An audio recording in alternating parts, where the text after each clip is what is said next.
Back to my channel वांगशन FF. तो कैसे हो आप सब? आई होप कि आप सब अच्छे होंगे। तो आइए हमारी स्टोरी यू आर माइन के नेक्स्ट पार्ट को स्टार्ट करते हैं। अगर आप मेरे चैनल में नए हो तो मेरे चैनल को सब्सक्राइब कर दीजिए, वीडियो को लाइक कीजिए और कमेंट में मुझे ज़रूर बताइए कि आपको आज का पार्ट कैसा लगा।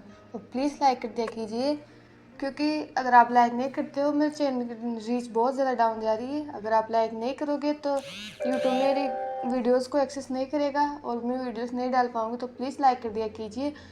एक इस एफ के एक भी वीडियो पर लगभग 100 लाइक तक नहीं है। प्लीज़ इस वीडियो के पर 100 लाइक पहुँचा दीजिए, तभी मैं इसका नेक्स्ट पार्ट शेयर करूँगी। आई एम सॉरी, मैं थोड़ी सी रूड हो रही हूँ, पर मैं कुछ नहीं कर सकती। आप लोग देखते तो हो पर लाइक नहीं करते हो, इस वजह से चैनल की रीच बहुत ज़्यादा डाउन जा रही है। तो अब ज़्यादा बातें न करते हुए नेक्स्ट पार्ट को स्टार्ट करते हैं। प्रीवियस पार्ट में हमने देखा था कि फाइनली वांगी ने बता दिया था कि इन पिछले 5 ईयर्स में इसके साथ क्या हुआ था। उस दिन, उस फेयरवेल के दिन वो क्यों नहीं आ पाया था। उसके बाद विंग ने उसे उस लेटर के बारे में पूछा था जो उसे फेयरवेल के दिन मिला था, लेकिन वांग जी को उस लेटर के बारे में कुछ नहीं पता था। और विंग ने वांग जी को नहीं बताया कि वो लेटर उसको यांग जी ने दिया था, क्योंकि वो देख सकता था कि वांग जी पहले से ही अपने बेबी को लेकर बहुत दुखी है। उसने यांग जी की वजह से अपने बेबी को खोया है, और ये बताकर कि उसी की वजह से विंग ने उससे डिस्टेंस रखना स्टार्ट कर दिया था, उससे नफरत करना स्टार्ट कर दिया था। तो वो यांग जी को शायद माफ़ नहीं करेगा, और माफ़ तो वो भी नहीं करेगा। उसके बाद वो दोनों एक दूसरे के एम्बुलेंस में बस सो गए थे। नेक्स्ट मॉर्निंग वो दोनों ब्रेकफास्ट करते हैं और विंग वांग जी को कहीं लेकर निकल जाता है। वो लोग गाड़ी में थे। वांग जी अपनी नज़रों से बाहर देख रहा था। वो विंडो से उन पेड़ों को देख रहा था जो एक एक करके उसकी आंखों से बस फिसलते जा रहे थे। थोड़ी देर बाद विंग ने वांग जी की तरफ देखा और कहा, विंग। विंग ने कहा, हम जिन मेंशन जा रहे हैं, राइट? यह सुनकर विंग ने वांग जी की तरफ देखा और कहा, और तुम्हें ऐसा क्यों लगता है कि हम जिन मेंशन जा रहे हैं? यह सुनकर वांग जी ने विंग की तरफ देखा और कहा, ऑब्वियसली हम वहीं जाएंगे। अगर हम वहाँ नहीं जाएंगे तो मेंग्याओ मेरे भाई के साथ कुछ भी कर सकता है, और मैं पिछली रात से ही वहाँ नहीं हूँ। तो मैडम जी गुस्सा करेगी अगर मैं कुछ दिनों बाद वहाँ गया तो। ये सुनकर विंग ने एक स्टर्न वॉइस में कहा, तुम अब वहाँ कभी नहीं जाओगे। ये सुनकर वांग जी ने विंग की तरफ कन्फ्यूजन में देखा। तो फिर हम कहाँ जा रहे हैं? तुम मुझे कहाँ लेकर जा रहे हो? ये सुनकर विंग ने कहा, तुम्हें थोड़ी देर में पता चल जाएगा। इसके बाद उस गाड़ी में बस साइलेंस हो जाता है और वांग जी बाहर की तरफ देखने लगता है। लगभग आधे घंटे और ड्राइविंग करने के बाद अब वो दोनों एक बहुत बड़े मेंशन के बाहर थे। वांग जी ने जैसे ही वो मेंशन की तरफ देखा वो नर्वस हो गया। वो इस मेंशन को जानता है, वो यहाँ आ चुका है, यहाँ तक कि वो यहाँ रह चुका है। यही सोचकर उसकी पूरी बॉडी कांपने लगती है। वहीं विंग गाड़ी रोकने के बाद उतर चुका था और उसने वांग जी की साइड का गेट ओपन कर दिया और अपने हाथ को बढ़ाया, लेकिन थोड़ी देर तक भी जब वांग जी ने अपना हाथ नहीं बढ़ाया तो उसने वांग जी की तरफ देखा और कहा, लंजा। वांग जी विंग की आवाज़ से होश में आया और उसने विंग की तरफ देखा और अपने हाथ को विंग के हाथ में रखा और उसकी मदद से बाहर आ गया। विंग ने वांग जी की तरफ देखा और कहा, लंजा, डोंट बी नर्वस, कुछ नहीं होगा, सब ठीक होगा। वांग जी ने जब ये सुना तो उसने विंग की तरफ देखा और कहा, कैसे ठीक होगा विंग? उस दिन चेंग ने मुझसे जो पार्टी में कहा, उससे मुझे पता चल गया कि वो मुझसे कितनी नफरत करता है। तो फिर तुम्हारे पेरेंट्स तो मुझसे बहुत ज़्यादा नफरत करते होंगे। मैं उनके सामने कैसे जाऊँगा विंग? तुम मुझे यहाँ क्यों लेकर आए हो? ये सुनकर विंग ने वांग जी के चिक्स को सहलाया और कहा, ऐसा कुछ नहीं होगा, और वैसे भी तुम मेरी मोम को बहुत अच्छी तरह से जानते हो, वो ऐसा कुछ नहीं करने वाली, इसलिए डरो मत और चलो। ये बोलकर वो वांग जी की वेस्ट में अपने हाथ को डालता है और उसको घर के अंदर ले जाता है। मेड्स वांग जी को जानते हैं। 5 साल पहले वांग जी और विंग के रिलेशन के बारे में उन दोनों की फैमिली को पता थी, इसलिए दोनों को कोई प्रॉब्लम नहीं थी। इसलिए ये दोनों एक दूसरे के घर आते जाते रहते थे। इसलिए यहाँ की मेड्स भी वांग जी को जानती है और वांग जी को देखकर वो लोग खुश भी थी। तो धीरे धीरे वो दोनों फाइनली जियांग मेंशन के अंदर आ चुके थे। वांग जी नर्वस तो था, लेकिन विंग के कामिंग फेरोमोन्स की वजह से वो काम हो रहा था। लेकिन जैसे ही वो लिविंग रूम में आए और सामने का सीन उन्होंने देखा, वांग जी और ज़्यादा नर्वस हो गया, क्योंकि सामने सिर्फ मिस्टर एंड मिसेस जियांग ही नहीं थे, बल्कि और भी थे। उनके कॉलेज फ्रेंड्स जियांग यानली, जिनजिशुआन, वो भी थे वहाँ पर। वहीं चेंग, वेनचिंग, वेनिंग, हाओशुआन, जियांग और न्यूहुसांग सब वहीं पर थे। और ये देखकर वांग जी और ज़्यादा नर्वस हो गया, उसकी नज़रें झुक गई। उसे वो पार्टी उसे वो सब याद आने लगा जो पार्टी में हुआ था। पार्टी में उन लोगों की उन नफरत भरी नज़रों से वांग जी अभी तक उबर नहीं पाया है। उसकी पकड़ विंग पर टाइट हो गई और आंखें नम हो गई। उसकी पूरी बॉडी शिवर कर रही थी। उसने खुद को विंग के पीछे थोड़ा सा स्लाइड कर लिया जिससे वो उन लोगों की नज़रों में ना आ सके, और कहीं ना कहीं अपने ओमेगा के डिस्ट्रेस को विंग फील कर चुका था। और इससे पहले कि वो उसको कंसोल कर पाता, किसी ने वांग जी को हक कर लिया। वो बहुत ही जेंटल लगता। एक पल के लिए तो वांग जी शॉक हो गया था, क्योंकि ये उसका अल्फा नहीं था। अगर उसका अल्फा ने उसे हक नहीं किया तो आखिर उसको हक किसने किया। लेकिन ये एक मदरली फिगर था, ये मैडम यू थी। मैडम यू ने वांग जी की बैग को सहलाते हुए कहा, अजान तुम आ गए, तुमने हमें बहुत इंतज़ार करवाया। ये बोलकर वो वांग जी की पीठ को सहलाने लगती है। वांग जी जब मैडम यू की आवाज़ सुनता है तो वो धीरे धीरे शांत होने लगता है। वो भी वापस उनको हक करते हुए कहता है, आई एम सॉरी आंट। ये सुनकर मैडम यू ने वांग जी की तरफ देखते हुए कहा, आंट तुम हमसे 5 साल क्या दूर हो गए, तुम भूल ही गए कि तुम मुझे क्या बुलाते थे, या फिर तुम अब मुझे उस नज़र से देखते नहीं हो वांग जी। ये सुनकर वांग जी ने अपने दोनों हाथ अपने आगे ले गए और नाम में अपने सिर और हाथों गिराते हुए कहा, नहीं ऐसा नहीं है, वो बस। ये सुनकर मैडम यू ने कहा, बस क्या? मैंने तुमसे कितनी बार कहा है कि तुम मुझे माँ बुलाओगे, विंग भी तुम मुझे माँ बुलाता है, तो प्रॉब्लम क्या है? ये सुनकर वांग जी ने विंग की तरफ देखा और विंग ने नोट किया। उसके बाद वांग जी ने मैडम यू की तरफ देखा और कहा, आई एम सॉरी माँ, अब से मैं आपको माँ ही बुलाऊंगा। ये सुनकर मैडम जी के फेस पर एक हल्की सी स्माइल आ जाती है। वो वांग जी के बालों को सहलाने लगती है। तभी जियांग फेंग मैन की आवाज़ आती है जो कहते हैं, यू इनको लिविंग रूम में तो लेके आओ, क्या तुम इन्हें दरवाजे पर ही खड़ी रखोगी? यह सुनकर मैडम यू ने जियांग फेंग मैन की तरफ देखा और नोट किया। उसके बाद वो लोग लिविंग रूम में जा चुके थे। अब विंग और वांग जी लिविंग रूम के सोफे पर मिडिल में बैठे हुए थे। वहीं उनके दोनों तरफ जियांग फेंग मैन और मैडम यू थे और अदर दूसरे सोफे पर बैठे हुए थे। वांग जी किसी की तरफ नहीं देख रहा था। तभी चेंग वांग जी के सामने आया और उसने कहा, वांग जी। ये चेंग की आवाज़ सुनकर वांग जी की पकड़ वेंग के हाथ पर टाइट हो गई। फिर भी उसने अपनी नज़रों को उठाकर चेंग की तरफ देखा। चेंग ने वांग जी की तरफ देखा और कहा, उस दिन पार्टी में जो कुछ भी हुआ उसके लिए मुझे माफ़ कर दो।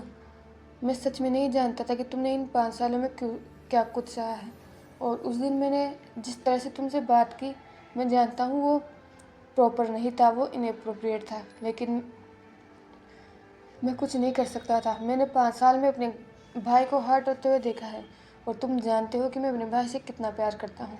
अगर उसे कोई भी हर्ट करेगा तो मैं उसे कभी माफ़ नहीं करूँगा, भले ही वो तुम ही क्यों ना हो। अगर हमारी फैमिली में से भी कोई मेरे भाई को हर्ट करेगा तो मैं उसे कभी माफ़ नहीं करने वाला। और जब तुम्हारी वजह से मेरे भाई की हालत ऐसी हुई तो मैं तुम पर सच में गुस्सा था। मुझे नहीं पता था कि तुम्हारे साथ ये सब कुछ हो चुका है, इसलिए मैं तुमसे माफ़ी मांगना चाहता हूँ। मैं जानता हूँ मुझे तुम पर भरोसा करना चाहिए था, लेकिन उस समय सिचुएशन ही ऐसी हो गई थी कि किस पर भरोसा करना चाहिए और किस पर नहीं, मुझे कुछ समझ नहीं आया। ये सुनकर वांग जी ने चेंग की तरफ देखा और उसने बस नोट किया। वो माफ़ कर सकता है, लेकिन उस दिन चेंग ने जो भी कहा वो वांग जी को डीपली हर्ट हुआ था। वो चेंग को माफ़ कर देता अगर वो उसके बारे में कुछ भी कहता, लेकिन चेंग ने उसे कैरेक्टरलेस करा है, और शायद वांग जी को उन बातों से उभरने में भी टाइम लगेगा। वो इजीली तो चेंग को माफ़ नहीं कर सकता, लेकिन हाँ, टाइम के साथ शायद वो घाव भर जाएं। ऐसे घाव जो हमारी बातों से हमें लगते हैं वो भरने में बहुत दिन लगा देते हैं, शायद सालों तक लग जाते हैं। इसीलिए हमें तभी बोलना चाहिए जब हमारे पास सही शब्द हो, क्योंकि हमारे सिंपल शब्द दूसरों को कितना हर्ट कर सकते हैं ये हम सोच भी नहीं सकते। उन घावों को भरने में इतना समय लग जाता है, और कुछ घाव तो ऐसे होते हैं जो कभी शायद भरते भी नहीं हैं। इसीलिए हमें अपने वर्ड्स का सही तरीके से यूज़ करना चाहिए। उसके बाद चेंग बैठ गया, क्योंकि उसे भी पता था कि उसने जो कुछ भी कहा था वो इजी नहीं था, या फिर किसी के लिए भी बेयर करना वो मुश्किल था। ऐसे शब्द अपने कैरेक्टर के बारे में सुनना, अपनी फैमिली के बारे में ये सब कुछ सुनना, ये सब आसान चीज़ नहीं थी। अब उस हॉल में साइलेंस हो गया था, लेकिन उसके बाद एक एक कर सभी ने वांग जी से माफ़ी मांगी, लेकिन वांग जी ने किसी से कुछ नहीं कहा। वहीं विंग हर टाइम उस वांग जी के साथ था। तभी विंग ने हाउसवान की तरफ देखा और कहा, हाउसवान तुमने वो किया जो मैंने तुमसे करने के लिए कहा था। ये सुनकर हाउसवान ने नोट किया और कहा, हाँ तुमने कहा था और मैंने रिसर्च की है। मैंने अपने इन्वेस्टिगेटर्स को उनके पीछे लगाया था और मुझे कुछ इन्फॉर्मेशन मिली है। ये सुनकर विंग ने नोट किया।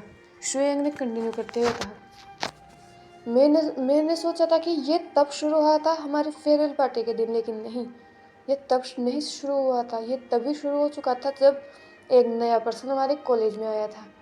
जब से उस पर्सन की नज़र तुम पर गई थी, ये सब कुछ तब से शुरू हो चुका था, या फिर कहूँ तो उससे भी पहले से शुरू हो चुका था। जिन जिशवान की छोटी बहन यांग जी, जो फर्स्ट ईयर में जिसका एडमिशन हमारे कॉलेज में हुआ था, वो तुमसे पहली नज़र में ही प्यार करने लगी थी, या फिर कहें तो ऑब्सेस्ड थी, क्योंकि इन 5 सालों में हम देख सकते हैं कि वो तुमसे कितना ज़्यादा ऑब्सेस्ड है। मुझे ऐसा लगता है कि इसकी मेंटल कंडीशन अच्छी नहीं है, लेकिन कोई मानने के लिए तैयार नहीं है और मुझे कोई फ़र्क भी नहीं पड़ता। वो तुमसे प्यार करती थी, ऐसा उसका मानना था, लेकिन तुम्हारा ध्यान पूरा सिर्फ वांग जी पर रहता था।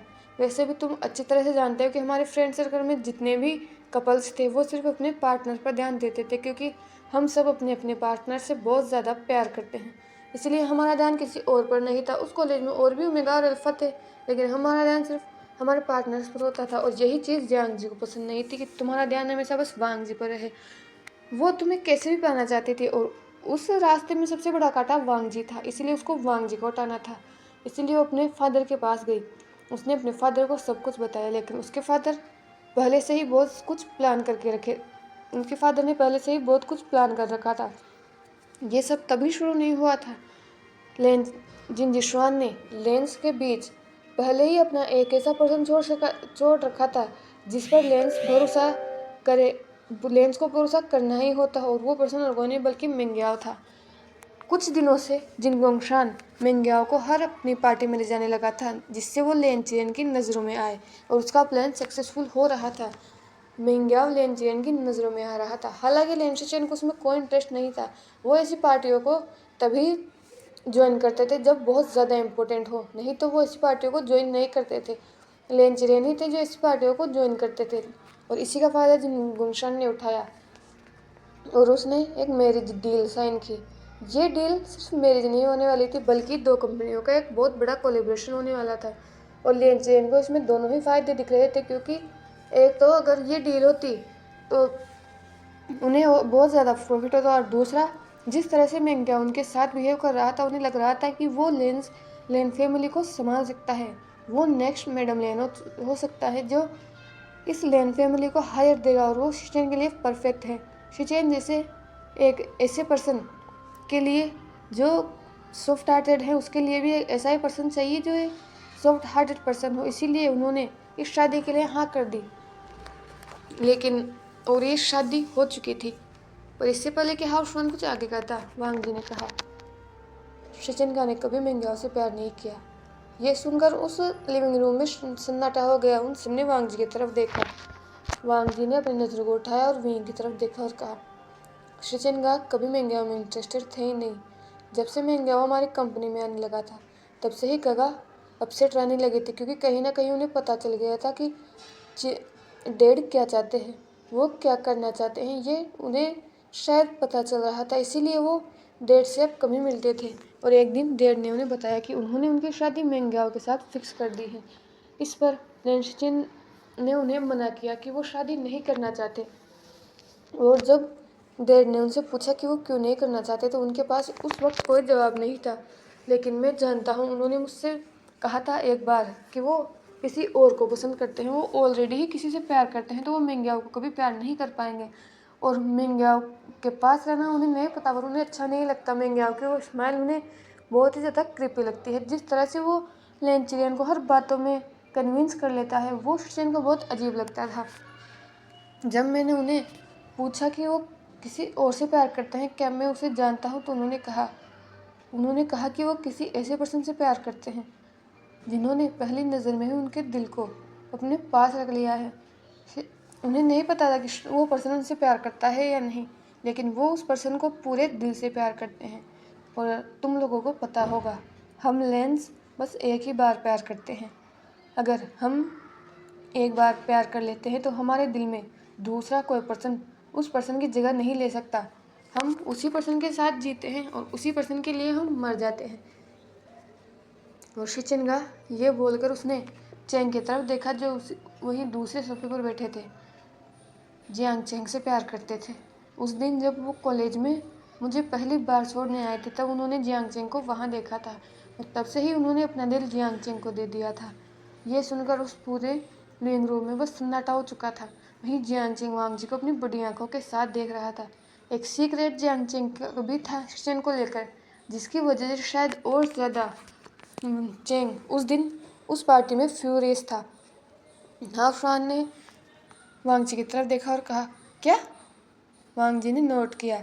उसके बाद वांग जी ने फिर से कहना स्टार्ट किया और कहा, जब वांग जी ने शिचिनगा ने बहुत बेग किया डैड से कि वो शादी ना करवाए, लेकिन हमारे डैड शायद सुनने के लिए तैयार नहीं थे, क्योंकि जिस तरीके से मिंग्याओ ने मैनिपुलेट किया था, मेरे डैड को लग रहा था कि मिंग्याओ हमारी फैमिली के लिए अच्छा सन इन लो होगा, लेकिन मेरे गागा बिल्कुल रेडी नहीं थे।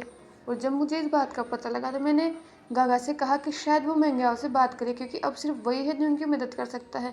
अगर वो मिंग्याओ से बात करेंगे और उनसे कहेंगे कि वो शादी नहीं करना चाहता, तो शायद मिंग्याओ वापस इस बात के लिए मना कर दे अपने डैड और मेरे डैड को। इसीलिए शिचिनगा ने मिंग्याओ से शादी से पहले बात की, लेकिन मिंग्याओ ने मना कर दिया। उसने कहा कि वो इस शादी को नहीं तोड़ सकता। अगर वो इस शादी को तोड़ेगा तो दो बड़ी कंपनीज के बीच बहुत कुछ हो सकता है। कोलेब्रेशन की न्यूज़ पूरे चाइना या फिर कहे पूरे वर्ल्ड में फैल चुकी है, और अगर ये शादी टूटी तो जानता है ये कोलेब्रेशन नहीं होने वाला, और ये नहीं होगा तो जिन्स को बहुत बड़ा नुकसान होगा और ये वो अफोर्ड नहीं कर सकता।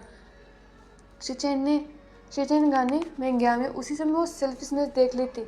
वो देख सकता था कि मिंग्याओ हमारी फैमिली में हमारे लिए नहीं आ रहा बल्कि अपनी कंपनी के लिए आ रहा है, क्योंकि लेंस उस टाइम चाइना एक फिर गए वर्ल्ड की नंबर 1 बिजनेस कंपनी थी। अगर वो लोग लेंस के साथ बिजनेस करते तो उनका नाम भी बिजनेस वर्ल्ड में हाईएस्ट होने वाला था।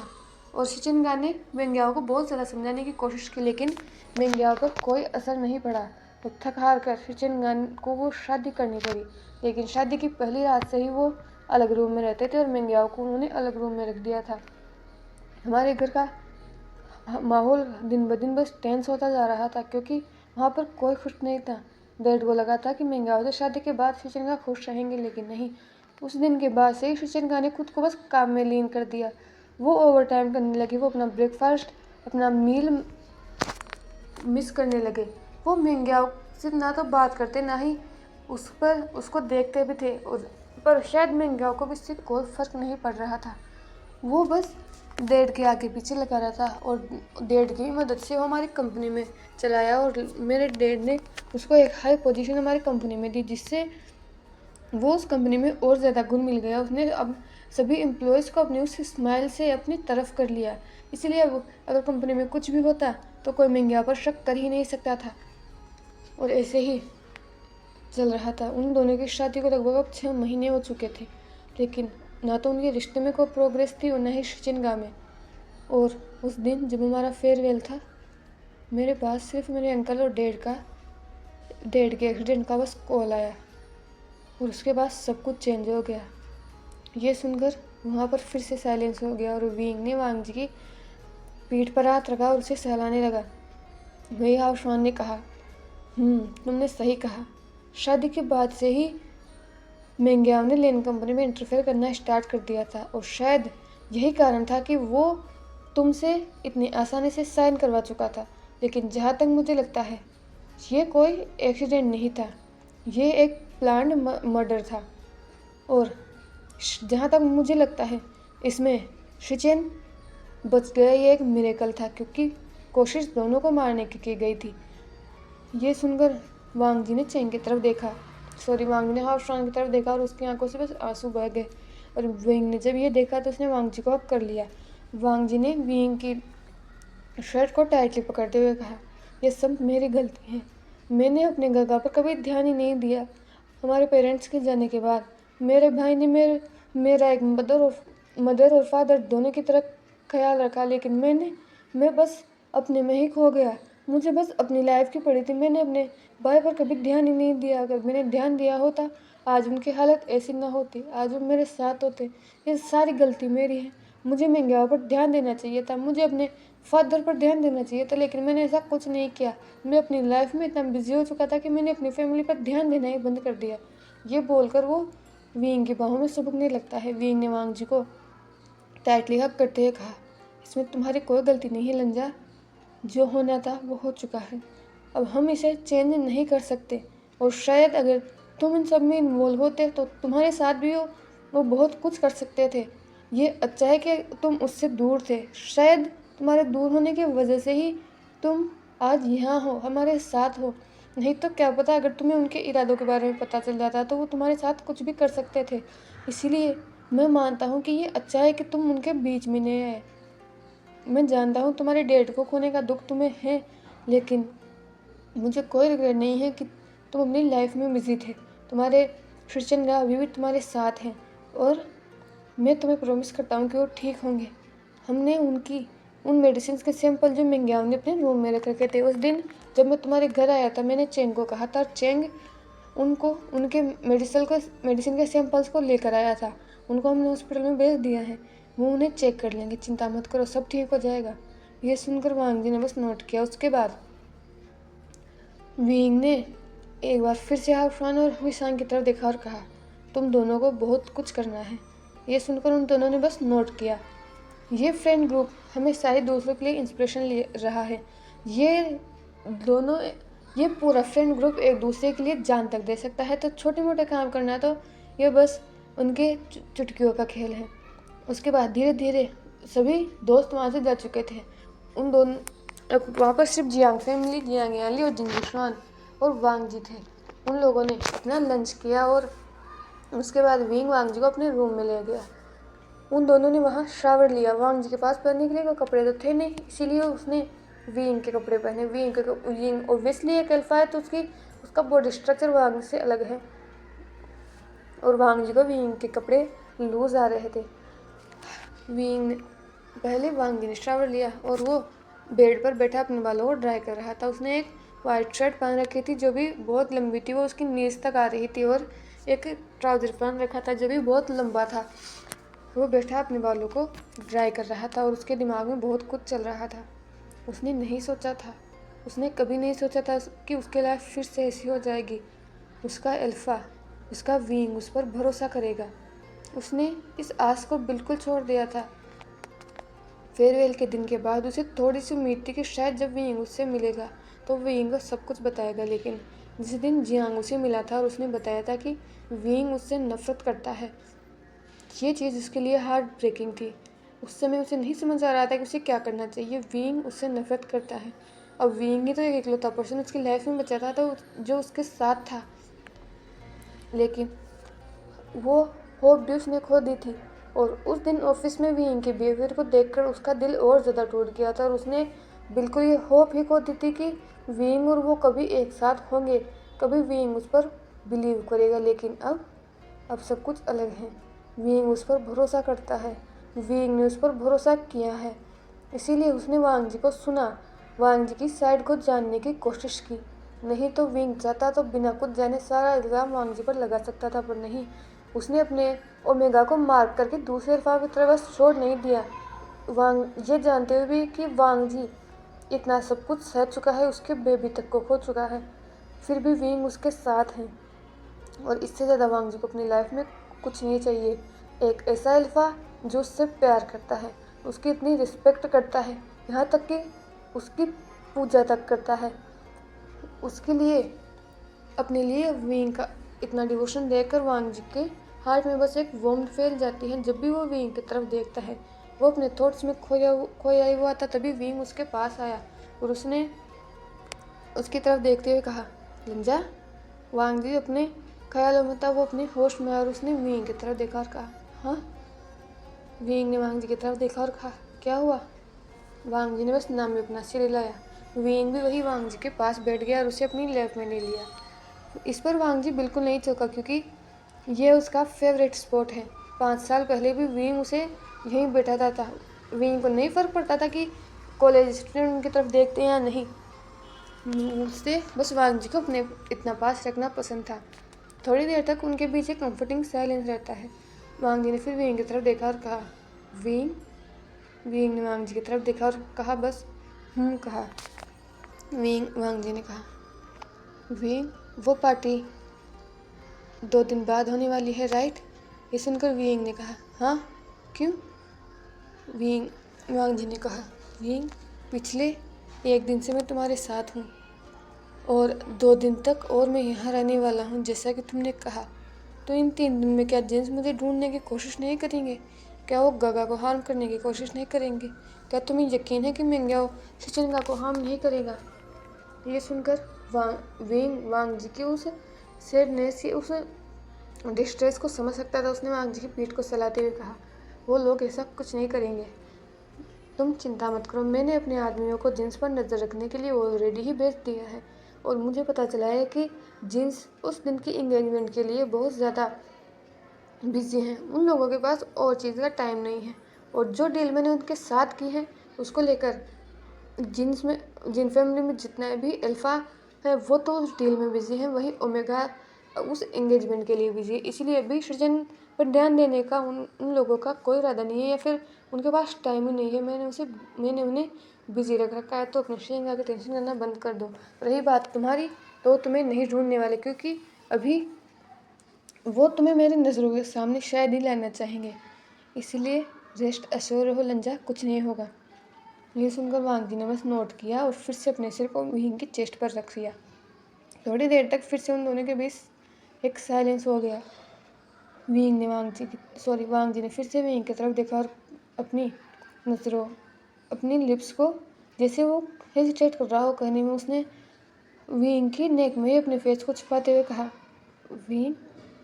उसकी आवाज़ बहुत ज़्यादा लो थी, बिल्कुल किसी विस्पर की तरह, और विंग सुन सकता था क्योंकि वो रूम बिल्कुल शांत था। अगर उस रूम में बस घड़ी की टिक टिक की आवाज़ तक सुनी जा सकती थी, उन दोनों की उन बढ़ती सांसों की आवाज़ तक सुनी जा सकती थी। विंग ने वांग जी की तरफ देखा और कहा, क्या हुआ? ये सुनकर वांग जी ने फिर से उसी लो वॉइस में कहा, मैं तुमसे कुछ चाहता हूँ विंग, क्या तुम मुझे वो दोगे? ये सुनकर विंग ने वांग जी के फेस को अपने दोनों हाथों में लिया और कहा, मैं तुम्हें कुछ भी दे सकता हूँ, तुम्हें मुझसे इस बारे में पूछने की ज़रूरत नहीं है। ये सुनकर वांग जी ने विंग की तरफ देखा और कहा, मैं एक ग्रेव बनाना चाहता हूँ विंग। ये सुनकर एक पल के लिए विंग शॉक हो गया और उसने वांग जी की तरफ देखा। उसे पहले लगा कि शायद वो अपनी डेट के बारे में बात कर रहा है, लेकिन वांग जी ने कहा, मैं उसे भूलना नहीं चाहता। मैं चाहता हूँ कि वो हमेशा हमारी मेमोरी में हो। मुझे नहीं पता कि आगे क्या होने वाला है, लेकिन अगर आगे सब ठीक रहा तो मैं चाहता हूँ कि हम उसे याद रखें। उसके जितने भी भाई बहन आने वाले हैं वो उसे याद रखें, वो उसे भूले ना कि उनका कोई बड़ा सिबलिंग्स था। मैं उसे भूलना नहीं चाहता विंग, क्योंकि उसमें उसकी कोई गलती नहीं थी। वो गलती मेरी थी कि मैं उसे प्रोटेक्ट नहीं कर पाया। मैं ऐसे लोगों के बीच रह रहा था तो मुझे केयरफुल रहना चाहिए था, लेकिन मैं नहीं रहा। ये सुनकर विंग समझ चुका था कि वांग जी किसकी बात कर रहा है। उसने वांग जी को टाइटली हग कर लिया और कहा, चिंता मत करो लंजा, सब ठीक होगा, बस 2 दिन की बात और है। जिन लोगों ने तुम्हारे साथ जो कुछ भी किया है सबको सब कुछ चुकाना होगा। जिन सोच रहे हैं कि यहाँ पर मोहरे वो हमें बना रहे हैं, जहाँ तक मैं जिनको जानता हूँ वो लोग वही प्लानिंग कर रहे हैं जो उन्होंने तुम्हारे साथ की थी, लेकिन वो सोच नहीं सकते कि यहाँ पर शिकार कौन है और शिकारी कौन है, यहाँ पर मोहरे कौन हैं। इस बार मोहरे वो होने वाले हैं। उन्होंने बेईमानी से अपना एम्पायर तो खड़ा कर लिया और अब इस एम्पायर को तहस नहस करने का वक्त आ चुका है। उन्होंने गलत इंसान से पंगा ले लिया, उन्होंने विभूषण से पंगा लिया है। इस यिलिंग पेट्रियार्क से पंगा लेने के बारे में पंगा लेने से पहले उन्हें सोचना चाहिए था। उन्हें क्या लगा कि तुम्हें हर्ट करने के बाद वो लोग ऐसे ही बच जाएंगे? बिल्कुल नहीं, उन सबको हिसाब चुकाना होगा। यही बोलकर विंग के फेरोमोन्स बहुत ज़्यादा डार्क हो चुके थे जो उस रूम में फैल रहे थे। विंग ने वांग जी की तरफ देखा और अपने फेस को उसके बिल्कुल क्लोज ले गया और अपने लिप्स को उसके लिप्स से अटैच कर दिया। वहीं वांग जी ने भी अपने हाथों उसकी नेक के राउंड ड्रेप कर लिया। वो किस शुरू से ही पैशनेट था। वो दोनों एक दूसरे में धीरे धीरे खो रहे थे।